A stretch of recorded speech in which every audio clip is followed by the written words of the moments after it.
আসন্ন 12 তারিখের জাতীয় নির্বাচনকে অবৈধ ও অগ্রহণযোগ্য দাবি করে গাজীপুরে বিক্ষোভ মিছিল করেছে বাংলাদেশ ছাত্রলীগ। বন্ধুরা, একদম ব্রেকিং নিউজ, আর এই খবরটা আপনাদেরকে জানাতে পেরে সত্যিই খুব আনন্দ লাগছে। বাংলাদেশের অন্তর্বর্তী প্রধানমন্ত্রী মোহাম্মদ ইউনূসের জন্য দুঃসংবাদ। বন্ধুরা, মোহাম্মদ ইউনূসের জন্য এবার এক বিশাল ধাক্কা এসেছে। এবার মোহাম্মদ ইউনূসের বিরুদ্ধে তদন্ত শুরু হতে চলেছে। অত্যন্ত নির্ভরশীল একটি সূত্র বলছে, মহামান্য রাষ্ট্রপতি ইতিমধ্যে খেলা শুরু করে দিয়েছেন। তার খেলায় গ্রেপ্তার হওয়ার পথে রয়েছেন ডক্টর ইউনূস ও তার বাহিনী। সূত্রটি আরও নিশ্চিত করেছেন, কেউ পালানোর সুযোগ পাবেন না। মহামান্য রাষ্ট্রপতি 3টি কৌশলে খেলাটি শুরু করেছেন। ডক্টর মোহাম্মদ ইউনূস এখন বলছেন, ছেড়ে দে মা কে দে বাঁচি। তিনি যে কোনো ভাবে প্রস্থান করতে চান। তার ওই রিকনসিলিয়েশনের দিকেও যদি যেতে হয়, তাহলে ডক্টর মোহাম্মদ ইউনূসদের মতো ব্যক্তিরা আসলে রিকনসিলিয়েশন করতে পারেন না।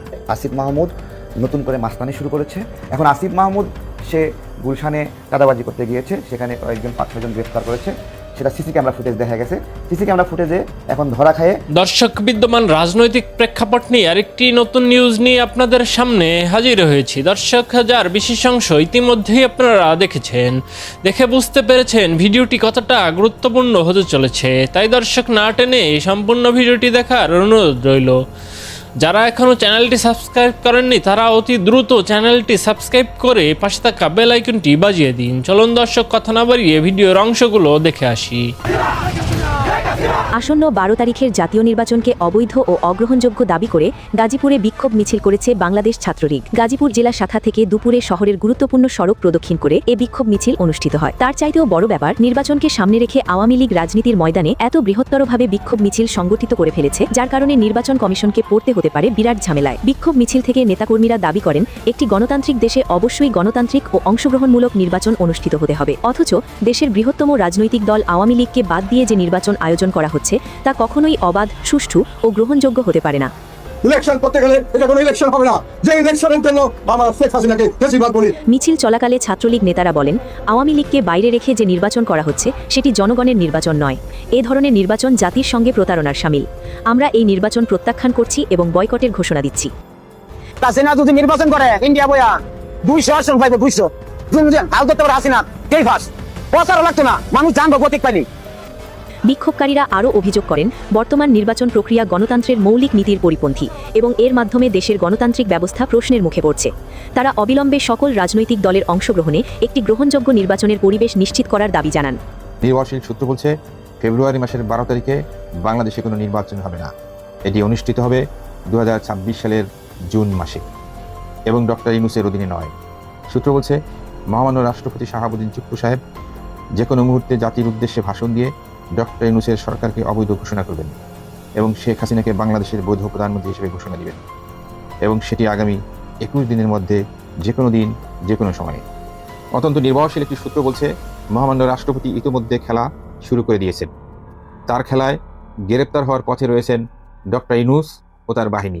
সূত্রটি আরও নিশ্চিত করেছেন, কেউ পালানোর সুযোগ পাবেন না এবং প্রধানমন্ত্রী হিসেবেই দেশে ফিরবেন বঙ্গবন্ধু কন্যা শেখ হাসিনা। মহামান্য রাষ্ট্রপতি 3টি কৌশলে খেলাটি শুরু করেছেন। মহামান্য রাষ্ট্রপতি ডক্টর ইউনূসের সাথে প্রথম খেলাটি খেলেছেন 2024 সালের 8 আগস্ট শপথ বাক্য পাঠ করানোর মধ্য দিয়ে, যেটি ডক্টর ইউনূস তো নয়ই, তার টিমের কেউই ধরতে পারেননি। কি সেই খেলাটি? ডিয়ার ভিউয়ার্স, আপনারা জানেন বাংলাদেশের সংবিধানে প্রধান উপদেষ্টা বলে কোনো পদ নেই, অথচ সেই সময়ে সমন্বয়কদের একটা অংশ, রাজনীতিবিদ ও সেনাবাহিনীর একটা অংশ এবং ডক্টর ইউনূস নিজেই চেয়েছিল শেখ হাসিনার চেয়ার দখল করতে, চেয়েছিল প্রধানমন্ত্রীর মতো ক্ষমতা নিয়ে রাষ্ট্রপ্রধান হতে। কিন্তু সেটি কিভাবে হওয়া যায় বা হতে হয় তার আইনি পরামর্শ নেওয়ার জন্য সেনাবাহিনীর মাধ্যমে মহামান্য রাষ্ট্রপতির কাছে পরামর্শ চাওয়া হয়। কারণ ইতিমধ্যে সিদ্ধান্ত হয়েছিল রাষ্ট্রপতির কাছেই তাদেরকে শপথ নিতে হবে। তখন রাষ্ট্রপতি সেই সুযোগে ফাঁকা মাঠে গোল দিতে একটুও দেরি করেননি। তিনি পরামর্শ দিয়েছিলেন একজন প্রধান উপদেষ্টা এবং কয়েকজন উপদেষ্টা নিয়ে একটি সরকার গঠন করা যায়, তবে এটি সংবিধানের সাথে সাংঘর্ষিক। সংবিধানে এ ধরনের কোনো আইন নেই, তাই আপনারা সুপ্রিম কোর্ট থেকে একটি রেফারেন্স নিতে পারেন। এই পরামর্শ শুনে ইউনূস বাহিনী তো খুব খুশি, কারণ তারা ভেবেছিল রাষ্ট্রপতি তাদেরকে ভালো পরামর্শ দিয়েছেন। কিন্তু না, রাষ্ট্রপতি তাদেরকে ভালো পরামর্শ নয়, দিয়েছিলেন একটি বাস এবং দিয়েছিলেন ফাঁসির মঞ্চে যাওয়ার সুযোগ করে। কারণ রাষ্ট্রপতি ভালো করে জানতেন ডক্টর ইউনূসগণ সুপ্রিম কোর্টের রেফারেন্স আনতে পারবেন না, আর যদিও আনেন সেটি হবে নকল। কারণ প্রধান বিচারপতি ওবায়দুল হাসান, বিচারপতি এনায়েতুর রহিম তখন ক্যান্টনমেন্টের সেনা হেফাজতে রয়েছেন, ফলে তারা কোর্টে আসেননি। তাই রাষ্ট্রপতির ভাবনাই সঠিক হয়েছে।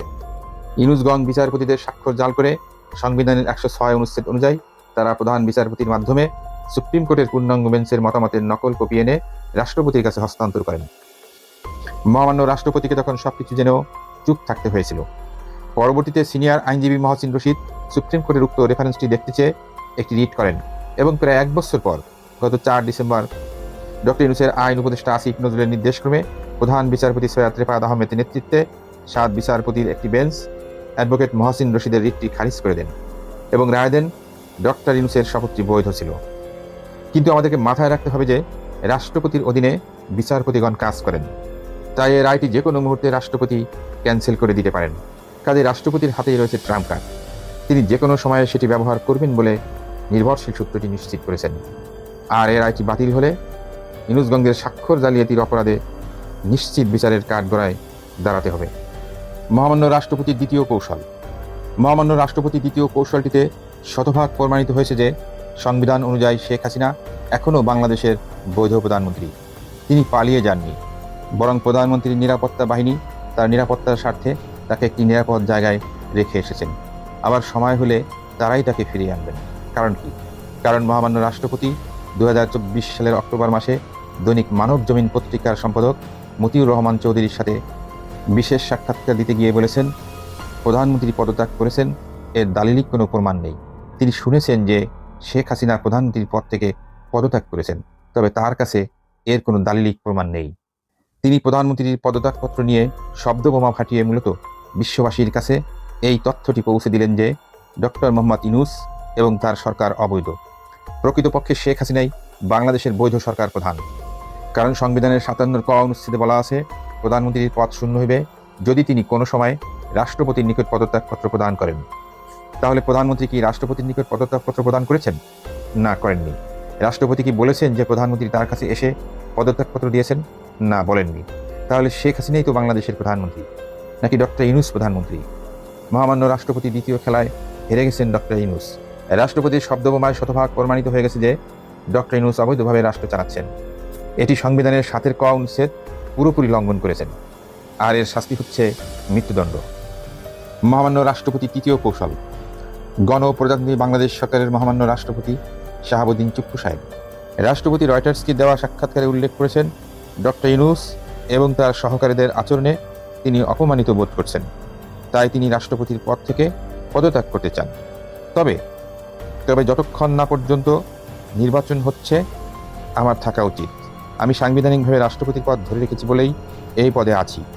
ডিয়ার ভিউয়ার্স, আপনাদের একটু মনে করিয়ে দিই, রাষ্ট্রপতির সাক্ষাৎকারটি রয়টার্স প্রকাশ করেছেন সেই দিন যেদিন নির্বাচন কমিশনার নির্বাচনের তফসিল ঘোষণা করেছেন। প্রশ্ন হচ্ছে, সাক্ষাৎকারটি অন্যদিন প্রকাশিত না হয়ে কেন তফসিল ঘোষণার দিন প্রকাশ করলেন? মহামান্য রাষ্ট্রপতির সাক্ষাৎকারটি পুরো পড়লে তার সারমর্ম দাঁড়ায়, আন্দোলনের সময় সেনাপ্রধান এবং সেনাবাহিনীর একটা অংশ প্রধানমন্ত্রী শেখ হাসিনা সরকারকে অপসারণ করে ডক্টর ইউনূসকে ক্ষমতায় বসাতে সহযোগিতা করছেন বলেই আজ দেশের এই অবস্থা।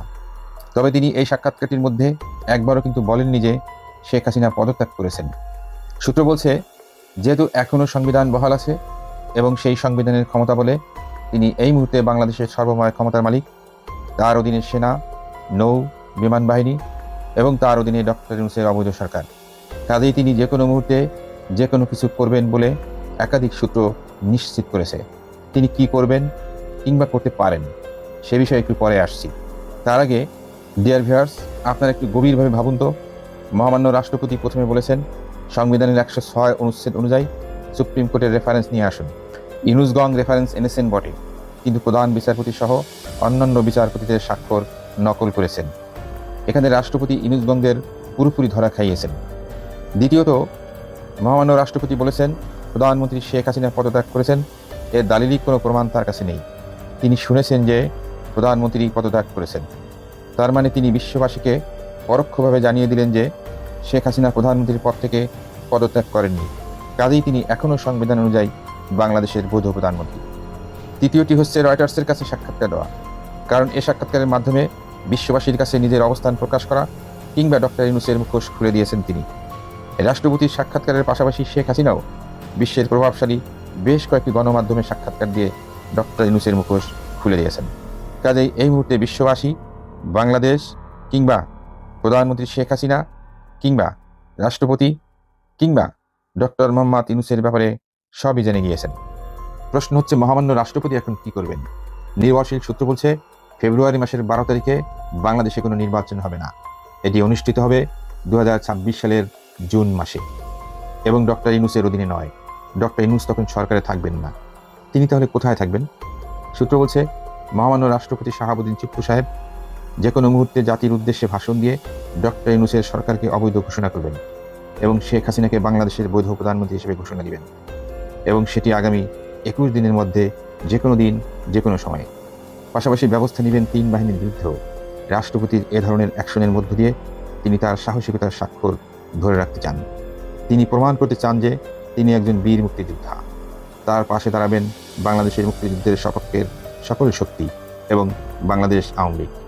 17 মাস অতিক্রম করেছে তারা। নির্বাচন বাংলাদেশে যখন অতি সন্নিকটে এবং নির্বাচন নিয়ে যখন অনেক কথা হচ্ছে, নির্বাচনকে নিয়ে বিদেশি চাপও রয়েছে, সেরকম একাধিক ভিডিওতে আমরা কথা বলেছি। এবং বিদেশি কর্তৃপক্ষ যে আওয়ামী লীগের সঙ্গে কথা বলছে, যে আভাস আমরা আমাদের এর আগের একাধিক ভিডিওতে দিয়েছিলাম, সেটা গতকালকে মোটা দাগে প্রমাণ হয়ে গেছে। প্রমাণ কিভাবে হয়েছে? জার্মান গণমাধ্যম ডয়েচে ভেলে তারা এই তথ্যটা নিশ্চিত করেছে।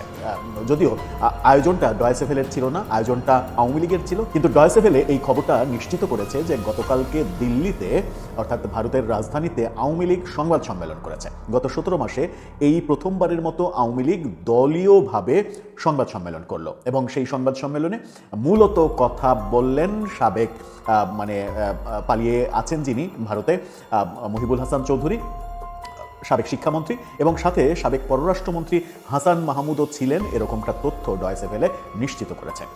হঠাৎ করে আওয়ামী লীগের এই সংবাদ সম্মেলন করার হেতুটা কি? আওয়ামী লীগ কি সংবাদ সম্মেলন করে আনুষ্ঠানিকভাবে দুঃখ প্রকাশ করলো? যে দুঃখ প্রকাশের আহ্বান আমাদের প্রধান উপদেষ্টা জানিয়েছিলেন, আওয়ামী লীগ সরি বলবে, ক্ষমা চাইবে, তাহলে রিকনসিলেশনের যে ব্যাপারটা সেটা ভেবে দেখবে সরকার। সেই ব্যাপারটা মার্কিন 2 কূটনীতিবিদকে আমাদের প্রধান উপদেষ্টা যেটা বলেছিলেন, সেই পথে কি আওয়ামী লীগ এগোনোর জন্য এই সংবাদ সম্মেলনটা দিল্লিতে করলো? ডয়েচে ভেলে এই খবরটা নিশ্চিত করেছেন। তাদের ফেসবুক পোস্টটা দেখে নিতে পারেন। সেই ফেসবুক পোস্টে তারা একটা ভিডিও সহকারে যেটা বলেছে সেটা হচ্ছে, জুলাই গণ অভ্যুত্থানে মৃত্যু ও দমনপীড়নের ঘটনায় আওয়ামী লীগ লজ্জিত বা ক্ষমাপ্রার্থী কিনা ডিডব্লিউ জানতে চেয়েছিল বাংলাদেশের পদচ্যুত প্রধানমন্ত্রী শেখ হাসিনার সর্বশেষ মন্ত্রিসভার শিক্ষামন্ত্রী মহিবুল হাসান চৌধুরী নওফেলের কাছে। বাংলাদেশে আওয়ামী লীগের কার্যক্রম নিষিদ্ধ হওয়ার পর এই প্রথম প্রকাশ্যে সংবাদ সম্মেলনে এলেন দলটির কোনো শীর্ষ নেতা। শনিবার ভারতের রাজধানী দিল্লিতে এই সংবাদ সম্মেলনে উপস্থিত ছিলেন সাবেক পররাষ্ট্রমন্ত্রী হাসান মাহমুদও। বিশ্বের বিভিন্ন গণমাধ্যমকে নিয়ে এই সংবাদ সম্মেলন আওয়ামী লীগ করেছে, যেখানে ডয়েচে ভেলে আমাদের প্রধান উপদেষ্টার উত্থাপিত বিষয়টা নিয়ে প্রশ্ন করেছিল যে ঘটনা 24-এ ঘটেছে জুলাই আগস্টে, সেই ঘটনার জন্য আওয়ামী লীগ দুঃখ প্রকাশ করছে কিনা কিংবা নিজেদেরকে দায়ী মনে করছে কিনা। মহিবুল হাসান চৌধুরী সেই প্রশ্নের উত্তর দিয়েছেন। সেই প্রশ্নের উত্তরে তিনি কি বললেন? তিনি যেটা বললেন সেটাই আওয়ামী লীগের অবস্থান ধরে নেওয়া যাবে। চলুন একটু জেনে দেখা যাক আওয়ামী লীগের অবস্থান কি আদতে। জুলাই অভ্যুত্থানের প্রেক্ষাপটে তারা কি পরিষ্কার করলো? গত 17 মাসে এই প্রথম অফিসিয়ালি আওয়ামী লীগের পক্ষ থেকে তাদের অবস্থান পরিষ্কার করা হলো। মহিবুল হাসান চৌধুরী বলছেন, আমরা কেন লজ্জা অনুভব করব? আমার মনে হয় এখানে এই প্রশ্নটি অযাচিত। আমাদের লজ্জা পাওয়ার কিছু নাই। আমরা দায়িত্বে ছিলাম, একটা ব্যাপক দাঙ্গা হয়েছিল, দাঙ্গা মোকাবেলা একটি চ্যালেঞ্জ ছিল, নিরাপত্তা উদ্বেগ ছিল, আমরা জানতে চেয়েছিলাম কি ঘটছে। অবশ্যই তাদের উপরে নিরাপত্তা বাহিনী অতিরিক্ত বল প্রয়োগ করেছিল, অর্থাৎ আমাদের আইনশৃঙ্খলা বাহিনী যে অতিরিক্ত বল প্রয়োগ করেছে সেটা স্বীকার করে নেওয়া হচ্ছে যে অবশ্যই অতিরিক্ত বল প্রয়োগ করেছিল। তারা ইচ্ছাকৃতভাবে এটা করেনি, এগুলো হত্যা ছিল না। অর্থাৎ তিনি স্বীকার করছেন বল প্রয়োগ অতিরিক্ত করা হয়েছিল, কিন্তু তারা ইচ্ছাকৃত করেনি এবং এগুলো হত্যা ছিল না। তাহলে এগুলো কি ছিল? চলুন একটু জানি তিনি কি বলছেন। এগুলো ছিল হতাহতের ঘটনা, অর্থাৎ 2 পক্ষেরই ঘটনা। তিনি বলছেন যে এটাই এখানে আপনাকে বুঝতে হবে, প্রাণহানি অবশ্যই হয়েছে, আমরা আমাদের সন্তানদের হারিয়েছি, তারা আমাদের সন্তান, আমাদের কর্মী, আমাদের দেশের নাগরিক। আমরা চাই যারা এটার জন্য দায়ী তাদের এই কর্মকাণ্ডের জন্য জবাবদিহি করাতে। শুধুমাত্র আমরা লজ্জিত বলে কেউ এই দায় এড়াতে পারে না এবং আমরা তা করতেও চাই না। অর্থাৎ আমরা শুধুমাত্র লজ্জিত বলে দায় এড়াতে চাই না, আমরা এর কারণ অনুসন্ধান করতে চাই এবং প্রকৃত দোষীরা শাস্তির মুখোমুখি হোক সেটা চাই। তিনি বলছেন যদি আমরা দায়ী হই তাহলে আমাদেরও জবাবদিহি করতে হবে। যদি আমরা দায়ী হই, এই দায়ী যদি আওয়ামী লীগ হয় কি না হয়, এই ব্যাপারটা তাহলে মানে নিরূপণ করবে কে, সেটা একটা বড় প্রশ্ন বটে। তিনি বলছেন যে কিন্তু আমরা সত্য জানতে চাই কি ঘটেছে। খুবই গুরুত্বপূর্ণ একটা কথা বলেছেন যে আমরা ওই সময়ে জুলাই আগস্টে কি ঘটেছিল সেটার পেছনের সত্যটা জানতে চাই। কি জানতে চান তিনি? তিনি বলছেন যে এটা কে অর্থায়ন করেছিল, অর্থাৎ এটার পেছনে নাকি একটা বড় অর্থায়ন ছিল, সেই প্রশ্ন তিনি করছেন যে এটা কে অর্থায়ন করেছিল, ত্রুটিগুলো কেন ঘটেছিল। সুতরাং কথাটি আমরা লজ্জিত কিনা সেটা নয়, বরং কথাটি আমরা বিচার চাই। আমরা দেশের নাগরিকদের জন্য ন্যায় বিচার দাবি করছি। অর্থাৎ আওয়ামী লীগ লজ্জিত এটা বলছে না, তারা বলছে যে আমরা আগে প্রকৃত ঘটনাটা জানতে চাই। 24 জুলাই আগস্টে কি ঘটেছিল, এর পেছনে কুশীলব কারা ছিল, কারা অর্থায়ন করেছিল, কারা এগুলো অ্যারেঞ্জ করেছিল, কারা প্রসেসিং করেছিল, কারা নেতৃত্ব দিয়েছিল, এই পেছনের ঘটনাগুলো আমরা জানতে চাই। এবং সেখানে যদি আমরা দায়ী হই তাহলে সেই দায়টা আমাদের কাছেও আসবে এবং আমরাও সেই দায়টা মাথা পেতে নেব। কিন্তু তার আগে আমরা জানতে চাই প্রকৃত ঘটনাটা কি ছিল। খুবই রহস্যময় একটা কথা তিনি বলতে চাচ্ছেন। তিনি না, আওয়ামী লীগের অবস্থান পরিষ্কার করা হলো যে আওয়ামী লীগ জুলাই আগস্ট 24 কি হয়েছিল সেটা জানতে চায়। এই জানতে চাওয়া মানে এটা না যে তারা মনে করছে যে তারা জানে না। এই জানতে চাওয়া মানে তারা বলতে চাইছে যে জাতিকে তারা জানাতে চায়। তার মানে তারা ভাবছে যে এটার পেছনে অন্য কিছু ছিল। তারপরে কি বলছেন তিনি? হাদি থেকে আবু সাইদ, আমাদের কর্মী থেকে দীপু দাস পর্যন্ত সবাই আমাদের নাগরিক। আমরা ন্যায় বিচার চাই, কিন্তু এই সরকারের থেকে না। অর্থাৎ এই সরকারের কাছে আওয়ামী লীগের প্রত্যাশা নেই, এই সরকারকে আওয়ামী লীগ গ্রহণ করছে না। কি বলছেন তিনি? বলছেন যারা পুরো গণমাধ্যমকে জিম্মি করে রেখেছে, যারা সাংবাদিকদের কারাগারে পাঠাচ্ছে, আমরা তাদের থেকে কিছুই আশা করি না। কি ঘটছে তা না জানাতে পারাই তাদের লজ্জিত হওয়া উচিত। অর্থাৎ তিনি আবার উল্টো বলছেন যে এই সরকার 2024 জুলাই আগস্টে প্রকৃত কি হয়েছিল সেটা জানাতে ব্যর্থ হওয়ার জন্য তাদেরই লজ্জিত হওয়া উচিত, আওয়ামী লীগের লজ্জিত হওয়ার কিছু নেই। এবং প্রকৃত ঘটনা মানে বের হওয়ার পরে যদি বিচারে মনে হয় যে আমরাও দোষী, তাহলে আমরাও সেই বিচারটা মাথা পেতে নিতে চাই, কিন্তু তার আগে আমরা জানতে চাই। আওয়ামী লীগের অবস্থান পরিষ্কার হলো। তার মানে হচ্ছে যে আওয়ামী লীগ মনে করছে যে এই ঘটনাটা পরিকল্পিতভাবে ঘটানো হয়েছে, আওয়ামী লীগ এই ঘটনা ঘটিয়েছে, এটা তারা মানতে নারাজ। আমাদের প্রধান উপদেষ্টার তরফ থেকে বলা হয়েছিল যে আওয়ামী লীগ এখন পর্যন্ত সরি বলেনি। সরি যদি বলতো, তারা যদি ক্ষমা চাইতো, ক্ষমা চেয়ে যদি ফিরে আসতে চাইতো, তাহলে রিকনসিলেশনের যে ব্যাপারটা সেটা হতে পারতো। যেহেতু তারা সরি বলেনি, সেহেতু যে কথাটা আমাদের প্রেস সেক্রেটারিও বারবার বলছেন যে তারা এখন পর্যন্ত সরি বলেনি। উত্তরটা এতদিন পরে, 17 মাস পরে আওয়ামী লীগের যে অবস্থান, অফিসিয়াল অবস্থানটা জানা গেল, যেটা ডয়েচে ভেলে গত রাতে নিশ্চিত করেছে। এই সংবাদ সম্মেলনে নিশ্চিত করেই আরও অনেক প্রশ্ন আছে, অনেক কথা সেখানে হয়েছে, সেগুলোও আমরা হয়তো আস্তে আস্তে জানতে পারবো। তবে এই আওয়ামী লীগ তাদের কথা আনুষ্ঠানিকভাবে বলছে, সেই প্রেক্ষাপটে আমার মনে হয় যে সব থেকে গুরুত্বপূর্ণ প্রশ্নটাই ডয়েচে ভেলে করেছে যে 24 ঘটনার জন্য আওয়ামী লীগ লজ্জিত কিনা, অনুতপ্ত কিনা। তার উত্তরে আওয়ামী লীগ যেটা বলল সেটা খুব একটা অবাক হওয়ার মতো নয়। এটাই আওয়ামী লীগের মানে স্ট্যান্ড বোঝা যাচ্ছিল, কিন্তু পরিষ্কার করা হচ্ছিল না অফিসিয়ালি। এবার পরিষ্কার করা হলো। এখন দেখার বিষয় যে তাদের উত্তর কে কিভাবে নেয়, কিংবা এই উত্তর যখন সরকারের কাছে এই ইনফরমেশনটা আসবে, ডয়েচে ভেলে জার্মান পত্রিকা, জার্মান গণমাধ্যম, সেই ইনফরমেশনটা শুধু সরকারের কাছে না, সারা বিশ্বেই যাবে। সুতরাং সরকার কি প্রতিক্রিয়া দেখায় সেটাই এখন দেখার বিষয়। তখন না টেনে সম্পূর্ণ ভিডিওটি দেখার জন্য আপনাকে ধন্যবাদ। দর্শক, আপনাদের গুরুত্বপূর্ণ মন্তব্য কমেন্ট সেকশনে দিয়ে যাবেন। পাশাপাশি আমাদের চ্যানেলটি সাবস্ক্রাইব করে পাশে থাকা বেল আইকনটি বাজিয়ে দিন। এতক্ষণ হট নিউজ 24 এর পর্দায় চোখ রাখার জন্য আপনাকে ধন্যবাদ।